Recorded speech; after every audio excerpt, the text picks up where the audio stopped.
Afternoon, Eris here, VC, with another video after a 2 week break. Take me 2 weeks to, just heard the news that Genesis are going to release a final album, the last domino, wasn't it? The final domino, and yeah, great news, music fans. People said I would never get over my obsession with Phil Collins, but to those people I say, take a look at me now. Boom! That's the kind of high octane humour that is sending this channel into the stratosphere. Oh yes. Like and subscribe. Let's get to 1,000. Sorry about that. If there's anyone left, I've done it again. It's the monthly record fair. Only a 10-minute walk up the road, and there's one charity shop by here. There's one charity shop, which is kind of an interesting one, and this first one, this is record fair, and I've always wanted this. This first one, Madam Sin, the great channel, Madam Sin, one of the best channels out there, played the Velvet Underground live 1969. Played the whole of side one, and I'd always own this because the Velvet Underground were kind of big in the UK if you're into indie, because all the bands from the C86 era, the Primitives and Felt and the Darling Buds and Jesus and Mary Chain and all those bands that were trying to combine noise and melody were really influenced by the Velvet Underground and kept talking about the Velvet Underground. So me and my mates always were kind of into the Velvet Underground from about 88, 89, and I own this on CD, and it's appalling on CD. It was one of those 1989 CD pressings which is totally underpowered. So I'd never got it on vinyl. Annoyingly, when I was buying vinyl second hand, this was always about £2 or £3. Now it's slightly more. This is absolutely fantastic. In fact, I'd go as far as to say this is the best Velvet Underground record. And as Madam Sin noted on the video, the version of What Goes On this is just mind-blowing. It's the rhythm guitar. It's almost like, it's like chic or something. It's almost like funk, and it's just like this pulsing rhythm guitar. And I don't know who plays the organ on this, but the organ's fantastic. And I didn't realise Mo Tucker's on the drums on this one. I thought Mo Tucker had left by now. And incredible track. It's just an awesome album. It's a killer track list. It's for your Velvet, and it's kind of like a Velvet Underground kind of greatest hits, to be honest. But yeah, it was recorded in Dallas, I think, over a couple of nights in front of about 30 people. I think apparently it was some kid who's had rich parents who just paid for the Velvet Underground to play this club or something like that. But yeah, the Velvet Underground live 69, totally awesome. Dreadful sleeve, although I kind of like the sleeve. I don't know, because it just reminds me of second-hand record shops in the 80s, because this always used to be in second-hand record shops in the 80s. I guess when people switched to CD, they sold it on or gave it in or something. But yeah, incredible album. One of my favourite ever albums, really. Even when I had it on a crappy CD version. But yeah, this is fantastic. Next up, I'm really chuffed to get this, actually. T-Rex, Tanks. This is the album that came after the Godhead-like albums, which was Electric Warrior and The Slider, which are maybe the two of the greatest pop albums ever, really. I don't know why Americans always go, England didn't really seem to get into Kiss. Well, yeah, we had T-Rex, mate. If Kiss had written something as good as Buick McCain or The Rip-Off or Baby Strange, they'd shit themselves, wouldn't they? They were just such an amazing band. And this is great. This is seen as a bit of the runt of the litter. It came after The Slider. And there's possibly no obvious hits on. People always say that. But, I was saying that. I think it's fantastic. Like something like Rapids or Mr. Mister, who an American band named themselves after. I can't remember which band it was. Born to Boogie. It's all great. And people say it's this sort of soul album. I think that's pushing it a bit. This isn't really Otis Blue or Stevie Wonder's Inner Visions or anything like that. But there are some kind of like Left Hand Luke is kind of soul influence, more gospelly, I suppose. This is a killer album, and it's really poppy. It's just a notch below the Slider, Electric Warrior, just a notch. I think it's brilliant. Sometimes I prefer it. Well worth getting. T-Rex Tanks. as I say, it's kind of the run of the litter. If this was REM, this would be Monster. Or if it was the Beatles, it would be their Let It Be. Or if it was U2, it would be their whole catalogue. But yeah, T-Rex Tanks, really recommend this. And yeah, it's just great. Love it. Love it, love it, love it.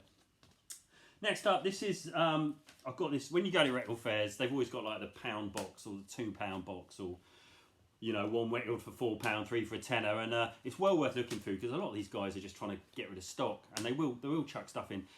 I got this for a couple of quid. Now, it's Al Green, Let's Stay Together. It's on the London label, and this is a great pressing. Any Al Green on London is killer, three-dimensional.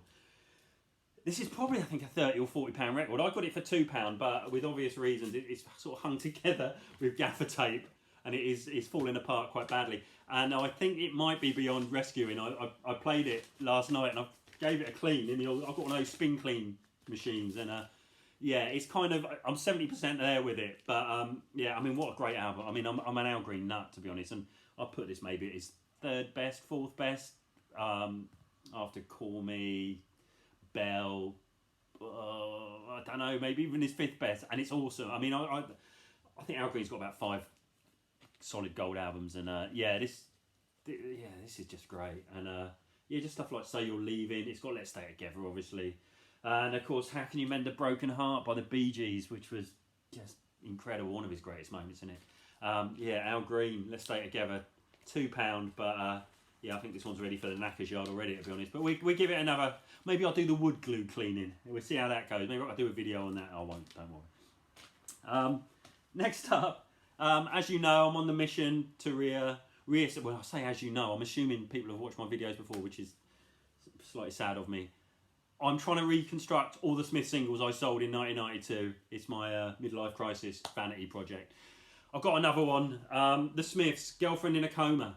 Managed to chop it down, because I'm not going to spend more than £13 on one of these, but I'm willing to do it because I love the sleeves. And yeah, I remember this came out just before Strange Ways, and me and my mate, and then the Smiths were huge in the UK at that point. Well, certainly in the indie world they were huge. And I remember I think it was Janice Long was going to play this, and me and my mates all gathered around the radio. I think it was around August '87, something like that. And they played it, and we kind of all looked at each other. This is before the internet, so this was the first time anyone ever heard it. We all looked at each other, and it was like, okay, it's not bad, but it's a bit like, it's their obla di obla da, isn't it? It's like din din din din din din din din din din din din din din, girlfriend in a coma, na na na. It was like we could kind of sense the iceberg was approaching. It didn't sound like normal Smiths single. It sounded a bit novelty, but I mean, it's all right. But and then 3 days later, John Peel announced on his show that the Smiths had split, which again seems crazy in the pre-internet period, doesn't it? That the first all the Smiths fans found out was at 10 o'clock at night on a John Peel show, and I remember just sort of curling up in a ball for the next 3 days and crying, and then setting fire to all my Lloyd Cole and the Commotion records, which I wasn't going to set fire to my Smiths records. I thought that was a good compromise. I'll get rid of the Lloyd Cole and the Commotion records, but yeah. It's probably the weakest of the Smiths 12 inches. I mean, the single's not the weakest, but then it comes with Work as a Four-Letter Word, which people say is the reason the Smiths split up. That's not the reason. There's no way. And then I Keep Mine Hidden, and it's, you know, normally these Smiths singles have the most phenomenal B-sides. You know, when you look at the album to introduce them to the America, Louder Than Bombs, there's 24 tracks. I think 13 of those are B-sides. What band would do that? Try and introduce themselves to the biggest market in the world with an album with 13 B-sides on it. But yeah. I'm glad to get it, but probably my least favourite of all the Smiths 12-inch packages. Next up, Water Carlos. This was my charity shop buy. Water Carlos, Clockwork Orange. This is slightly different to the actual film soundtrack version. I think it's got longer versions, and it's got Time Steps, which was the instrumental by Walter Carlos, which on here goes on for 14 minutes. I think on the actual proper Clockwork Orange film soundtrack, it only goes on for about 6 minutes, and that's a great track. That Time Steps, very experimental, and the rest of it, if you've seen Clockwork Orange, which I struggle to watch Clockwork Orange, it still gives me the creeps. I don't know why. It's a fantastic film, an amazing film, but it makes me uncomfortable, and I suppose that's maybe the strength of the sign of a good film. But yeah, I was chuffed to get this charity shop job in a proper charity shop where normally it's just Mantovani and Neil Diamond. And they must have known it was worth a couple of quid, because they whacked £4 on this, I think, or £5. And really chuffed to get that. What a fantastic sleeve. Really evokes the 70s. But yeah, brilliant. I'm really chuffed to get that. Next up, this was just one I bought new. Bill Withers, Still Bill. I love Bill Withers. I absolutely love him. Bill Withers is like, he's a bit like ABBA or the Carpenters, and he's kind of like almost like a genre to himself. He almost like made his own music. It's soul, but it's not really soul, is it? And it's folk, but it ain't really folk. And I think this is his strongest album, or the first album, As I Am, is fantastic as well. But this has got Lonely Town, Lonely Street, Let Me In Your Life, Who Is He and What Is He to You, Use Me, Lean On Me. Oh, I mean, this is fantastic. And I can't say enough about Bill Withers, really. Absolutely amazing. And I remember Steve Albini did a musical festival in England that I was going to go to about 10 years ago, and he invited Steve Albini of Big Black, invited Bill Withers to play because Steve Albini loves him. And Bill Withers, he's such a modest bloke, just said, no, I can't be bothered. He said it in a nice way apparently, but he just didn't want to do it. But yeah, Bill Withers, Still Bill, absolutely love it. And last up, this is probably more for your UK, anyone in the UK, Future Sound of London, live forms. Fantastic. I love Future Sound of London. They came out with maybe one of the first big dance hits of the 90s, which was Papua New Guinea, which still sounds amazing now, and I'd love to own Papua New Guinea. It's like a top 10 hit. And Live Forms is like their ambient stuff. It came off the album Live Forms, really ambient.